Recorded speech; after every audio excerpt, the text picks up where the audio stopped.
Ah, it's good to see you, my timely rescuer. Bodahn Feddic at your service once again.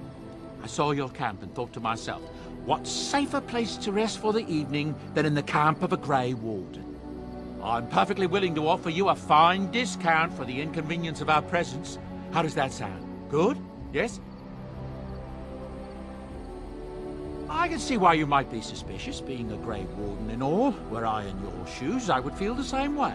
Trust me when I say that my encountering you here was serendipity and nothing more. I travel a lot, so I'm bound to meet everyone on the road eventually. If you prefer, I'll take my boy and be on my way.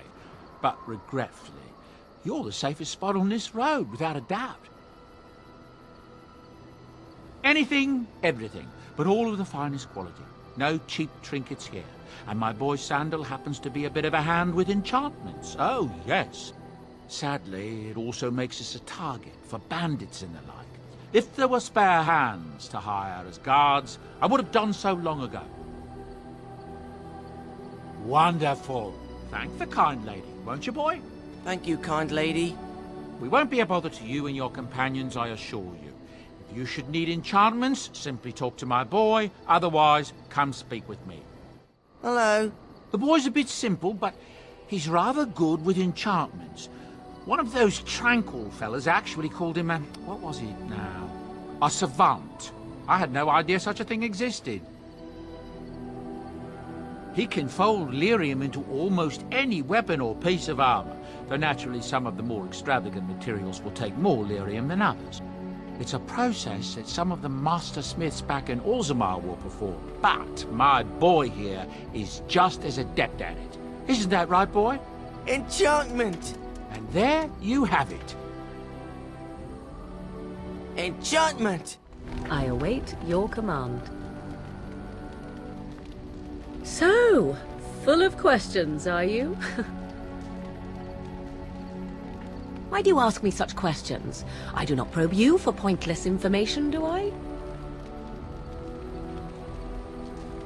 Any number of cats could inform you of the answer to that question, but have it your way.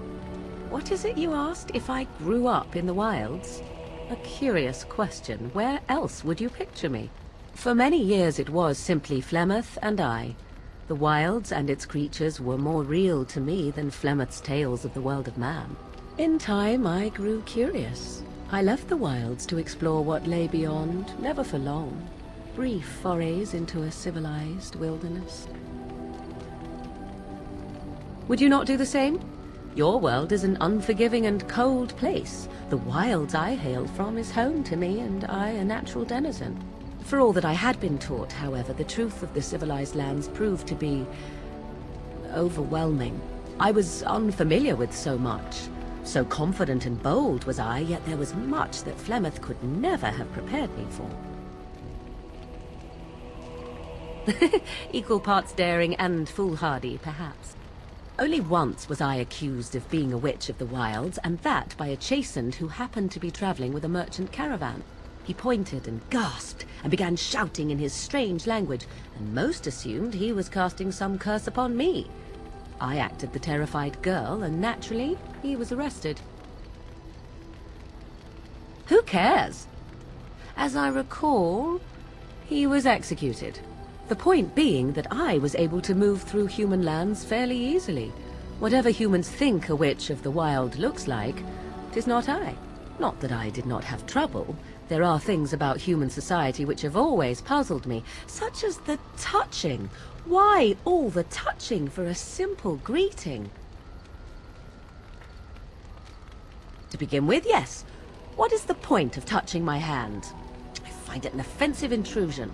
There were many nuances that Flemeth could never tell me of. When to look into another's eyes. How to eat at a table.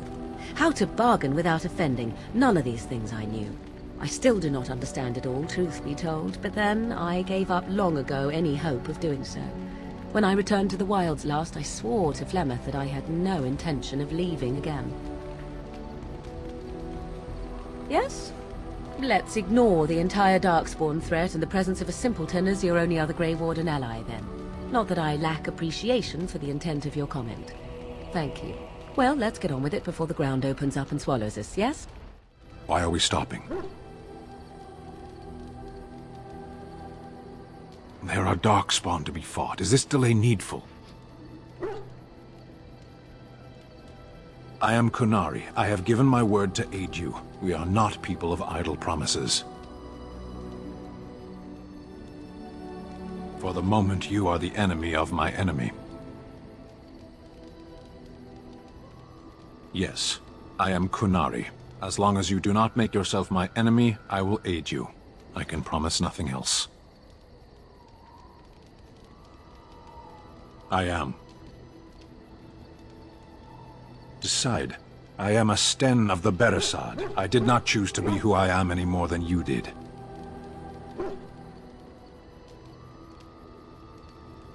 I have always fought in war, human. Some of them. They aren't all alike. Generally, I do not see how this matters. Seheron and Parvolan are distant. Ferelden and the Darkspawn are immediate. As you wish. Yes? Well, here I am. I knew this would come up sooner or later. I don't know how to explain, but I had a dream.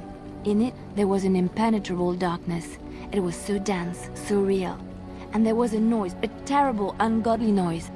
I stood on a peak and watched as the darkness consumed everything. And when the storm swallowed the last of the sun's light, I fell, and the darkness drew me in. I suppose I did. That was what the darkness was, no? When I woke, I went to the Chantry's gardens, as I always do. But that day, the rosebush in the corner had flowered. Everyone knew that bush was dead. It was grey and twisted and gnarled, the ugliest thing you ever saw. But there it was, a single beautiful rose. It was as though the Maker stretched out his hand to say, even in the midst of this darkness, there is hope and beauty. Have faith. In my dream, I fell, or maybe I jumped. I'd do anything to stop the Blight. I know that we can do it. There are so many good things in the Maker's world. How can I sit by while the Blight devours everything? He's still here. I hear him in the wind and the waves. I feel him in the sunlight that warms my skin. I know what the Chantry says about the Maker, and what should I believe? What I feel in my heart, or what others tell me? Thank you. It's nice to find someone who agrees. I know what I know, and no one will ever make that untrue. What do you need? You don't have to do that. I know you didn't know him as long as I did. I should have handled it better. Duncan warned me right from the beginning that this could happen. Any of us could die in battle. I shouldn't have lost it, not when so much is riding on us, not with the Blight and everything. I'm sorry. I'd like to have a proper funeral for him. Maybe once this is all done, if we're still alive. I don't think he had any family to speak of. I suppose he did. It probably sounds stupid, but part of me wishes I was with him, in the battle. I feel like I abandoned him.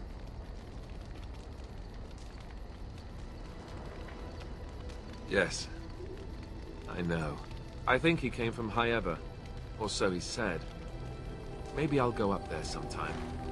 See about putting up something in his honor. I don't know. Have you had someone close to you die? Not that I mean to pry, I'm just...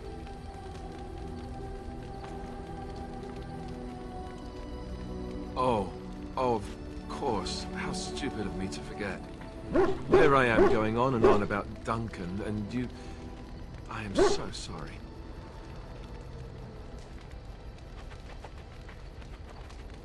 Thank you.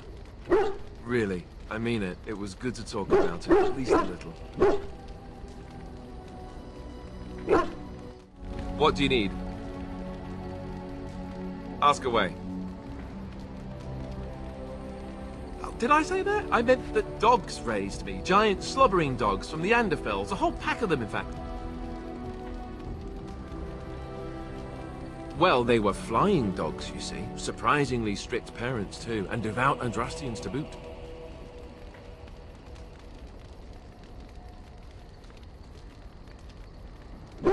That, and that they make a great deal of cheese. Funny, but the dogs never mention cheese. As a matter of fact, if you said cheese around them, they'd start growling. Isn't that odd? Or did I dream all of that? Funny the dreams you'll have when you sleep on the cold, hard ground, isn't it? Are you having strange dreams? I think I've completely lost my chain of thought. Oh, there it is. Let's see, how do I explain this? I'm a bastard. And before you make any smart comments, I mean the fatherless kind. My mother was a serving girl in Redcliffe Castle who died when I was very young.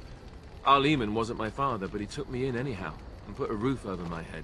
He was good to me, and he didn't have to be. I respect the man, and I don't blame him anymore for sending me off to the Chantry once I was old enough. Arleman eventually married a young woman from Orlais, which caused all sorts of problems between him and the king because it was so soon after the war. But he loved her. Anyhow, then you, Arlessa, resented the rumors which pegged me as his bastard. They weren't true, but of course they existed. The Arl didn't care. She did. So off I was packed to the nearest monastery at age 10. Just as well. The Arlessa made sure the castle wasn't a home to me by that point. She despised me. I suppose you're right. I wasn't raised as the Arl's son, though, if you're picturing that. I slept in hay, out in the stables, not on silk sheets. I remember I had an amulet with Andraste's holy symbol on it. The only thing I had of my mother's. I was so furious at being sent away, I tore it off and threw it at the wall and it shattered. Stupid, stupid thing to do. The Arl came by the monastery a few times to see how I was, but I was stubborn. I hated it there. I blamed him for everything. And eventually, he just stopped coming. And raised my dogs. Or I may as well have been, the way I acted. But maybe all young bastards act like that. I don't know. All I know is that the Arl is a good man, and well loved by the people. He also was King Caelan's uncle, so he has a personal motivation to see Loghain pay for what he did. Anyway, that's really all there is to the story. Oh, why, you little... Me? Harassing your dog? I should say it's the other way round. Your furry friend here took offense at me getting near his food. He snapped at me, look.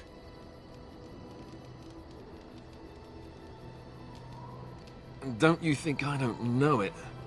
Sometimes I forget that he's a war dog. That'll teach me.